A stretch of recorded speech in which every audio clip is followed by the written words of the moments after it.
캐리어에 갇혀 숨진 9세 아이, 그리고 쇠사슬에 묶여 학대를 당하다 목숨 건 탈출을 한 9살짜리 아이. 최근 참혹한 아동학대 사건이 잇따라 발생하며 국민적 공분을 사고 있습니다. 아동학대를 근절할 수 있는 근본적인 해결책은 무엇인지 공혜정 대한아동학대 방지협회 대표 모시고 얘기 나눠보겠습니다. 어서 오십시오. 자, 대표님. 창녕 9살짜리 아이의 경우는 듣고도 믿지 못할 정도로 좀 참혹했는데요. 왜 주변에서 모르는 건가요, 그거를? 이 아이가 원래는 이 아동 행복 지원 시스템이라는 곳에 이제 위험 아동으로 분류가 돼 있었다고 해요. 그런데 2년 동안 상습 학대를 당했음에도 아무도 눈치를 이제 못 챘고 아동 스스로가 밖에서 얘기를 하지 않았었고 주변에서는 아이의 울음소리가 들렸어도 이제 별스럽지 않은 가족 내 일로 치부를 한 거죠. 그래서 뭐 발견이 너무 늦었는데 어쨌든 아이가 용감하게 탈출을 해서 더 끔찍한 사태는 막았다고 봅니다. 아이가 혹시 갇혀 지내고 이래가지고 사람들이 더 못 본 거 이런 건 아닌가요? 코로나 탓도 있을 수는 있습니다.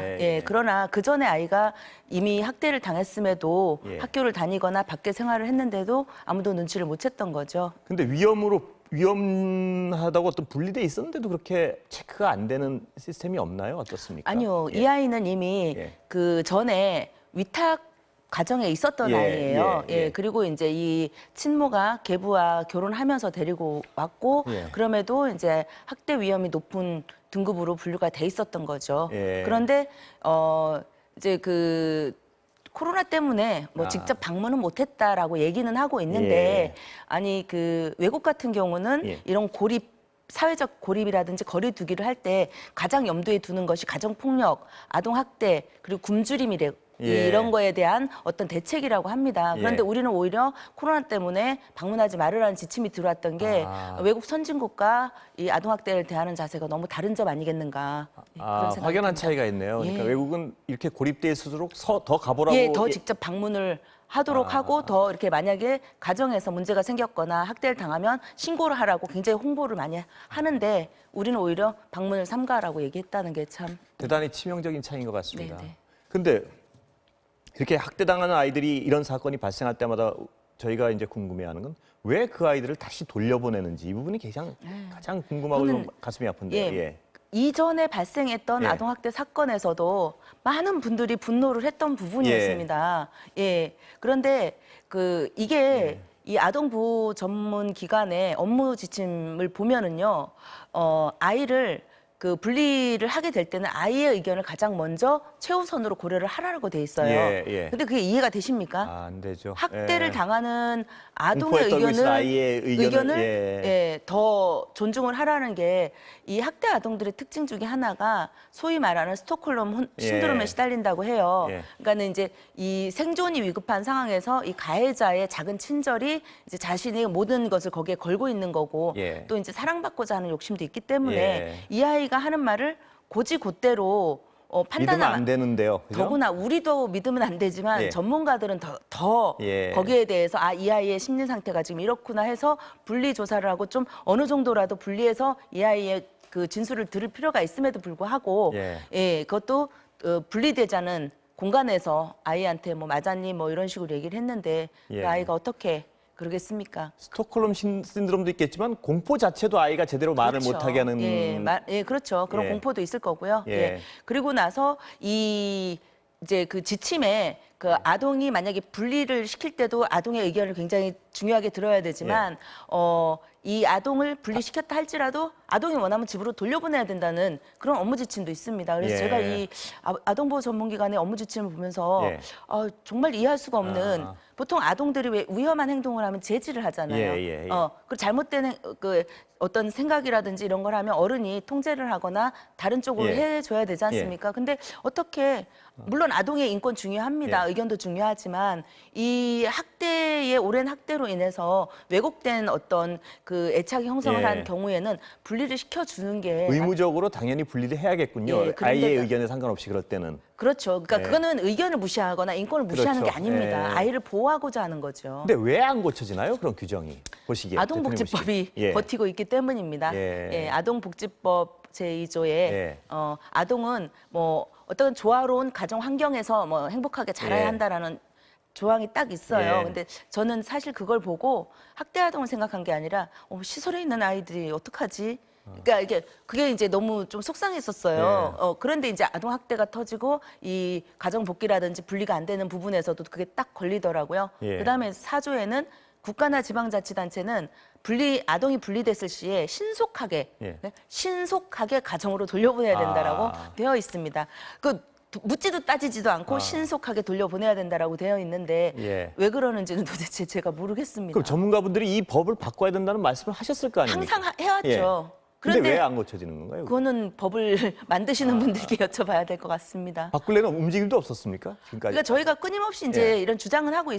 있는데 글쎄요, 아동학대 사건이 터질 때마다 수없이 많은 대책이 막 발생을 하고 막 내놓기는 하는데 예. 아동복지법 자체를 개정을 한다는 움직임은 아직까지 없었던 것 같고 한 번 이제 그 움직임이 있었다가도 예. 이제 그냥 폐기가 된 걸로 알고 있습니다. 그 법을 바꾸는 게 가장 시급한 문제 중에 하나인 것 같은데요. 그러니까 이 어떤 예. 원칙을 정함에 있어서 예. 법이라는 거는 가장 중요한 기준이 되는 거잖아요. 예. 그렇기 때문에 이 내용을 조금 손을 보셔야지 그다음에 이런 업무 지침이라든지 여러 파생된 것들이 좀 이렇게 다르게 고쳐질 수 있지 않을까 싶어요.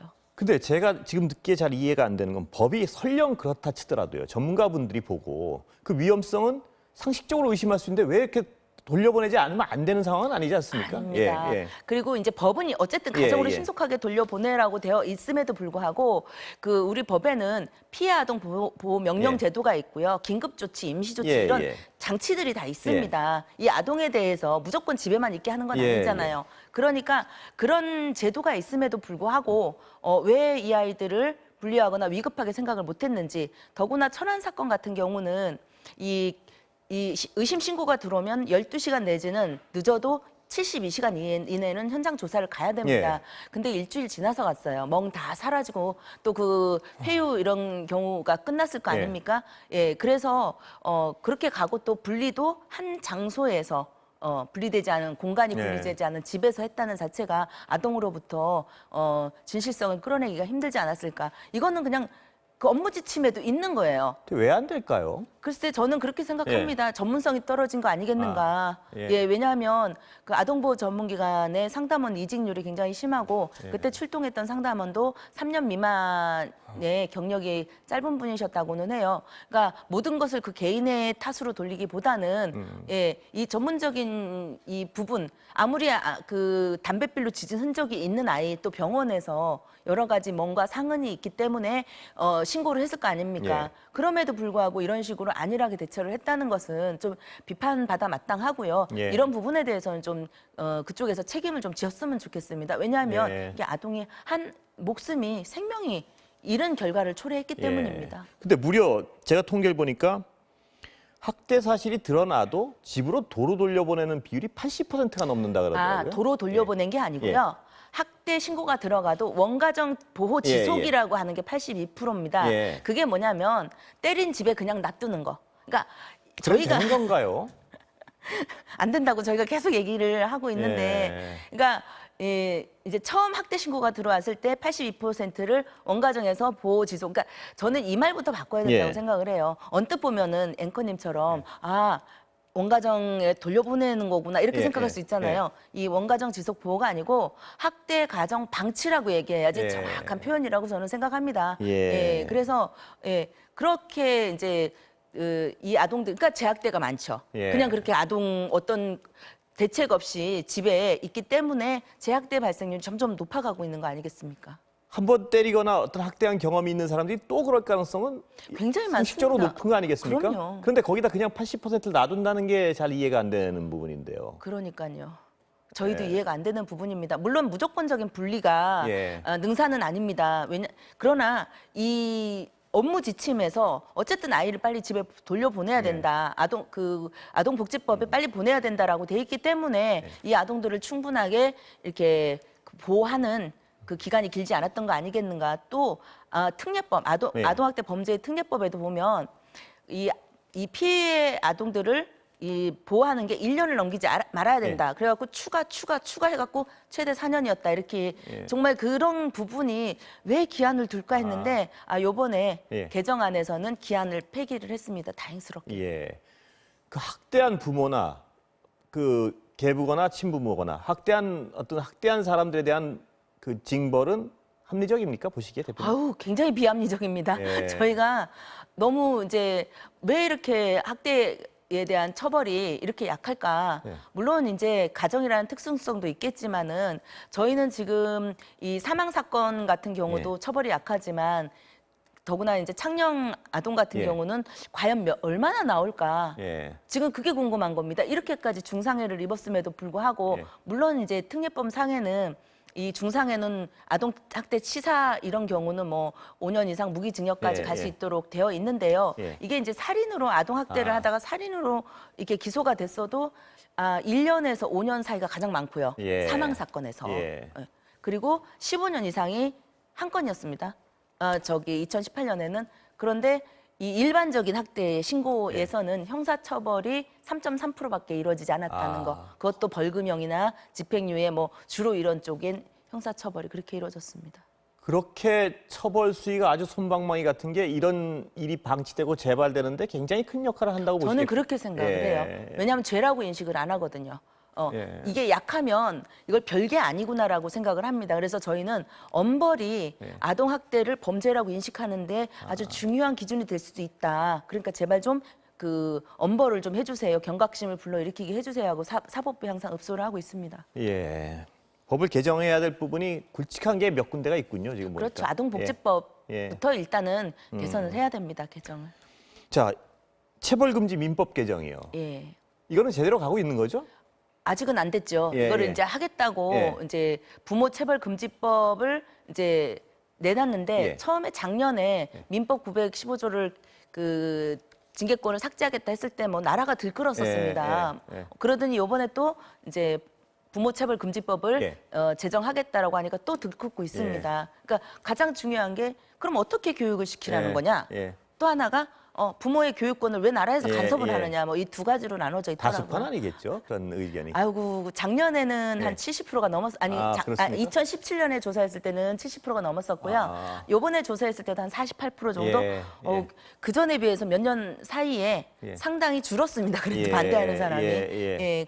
그래서 그런 것을 보면서 우리나라는 여태까지 그냥 체벌을 훈육이라고 인식하고 그걸로 아이들 통제했기 때문에 학대도 만연을 했었고 죽어간 아이도 많고 또 부모들이 이렇게 그거 아니면 아이를 통제할 방법을 모르는구나 그런 자, 생각이. 대표님 시간은 거의 다 됐는데 마지막으로 체벌과 훈육이 이렇게 다르다는 말씀 딱 해주시죠. 정리해 주시면 끝내겠습니다. 예, 그 체벌과 훈육은요 그냥 이렇게 생각하시면 됩니다. 훈육은 그냥 아이를 잘 되라고 하는 고통 없이 잘 되라고 예. 하는 거고요. 쉽게 말하면 학대는 아이를 아주 고통스럽고 수치스럽게 하는 모든 행동입니다. 예. 그렇게만 하시면 그냥 한 대라도 때리지 마세요, 그냥. 체벌은 학대일 가능성이 거의 그럼요. 100%나 이 말씀이시죠? 그럼요. 점점 심해지는 게 체벌입니다. 예, 오늘 말씀 감사합니다. 네. 예.